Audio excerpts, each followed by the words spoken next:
ముఖ్యమంత్రులు ప్రధానమంత్రుల స్థాయిలో ఉన్న వాళ్ళు 100 రోజులు జైల్లో ఉంటే వాళ్ళకి అనర్హత వేయటం.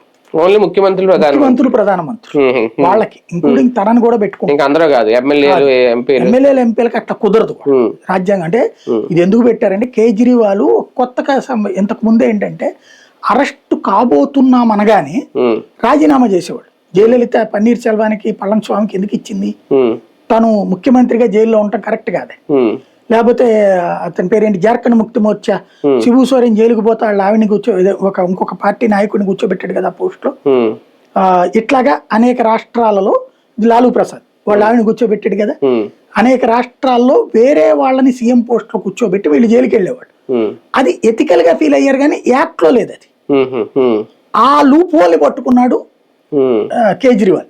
ముఖ్యమంత్రిగా జైలుకి వెళ్ళినంత మాత్రాన అనర్హత వేట్ లేదు కదా రాజ్యాంగంలో అన్నాడు. కోర్టుకు వేశారు, అప్పుడు సుప్రీంకోర్టు దాకా వెళ్ళారు. ఎక్కడుందని అడిగింది సుప్రీంకోర్టు కూడా. మరి అతను జైల్లో ఉన్నాడంటే అది వాళ్ళ ఫంక్షన్, మాకేం సంబంధం అంది. కాబట్టి కేజ్రీవాల్ ఒక లూప్ హోల్ ఎతికాడు. ఆ లూప్ హోల్ కారణంగా భవిష్యత్తులో ఎవడు జైలుకి వెళ్ళి అక్కడి నుంచి పరిపాలిస్తాడు. జైలుకి వెళ్ళినప్పుడు ముఖ్యమంత్రికి ఉండేటటువంటి ప్రోటోకాల్ ఆటోమేటిక్ ఉంటుంది. జైలర్ అక్కడ పక్కన కూర్చోవడమే, చివరికి ఆడి నుంచి పరిపాలన నడుపుతాడు రేపటి నుంచి ఎవడుకాడు. కాబట్టి అది వీళ్ళు ఉన్నంత వరకు ఓకే. వీళ్ళు మారితే ప్రభుత్వం రేపు దొంగలది రాజ్యం అవుతుంది.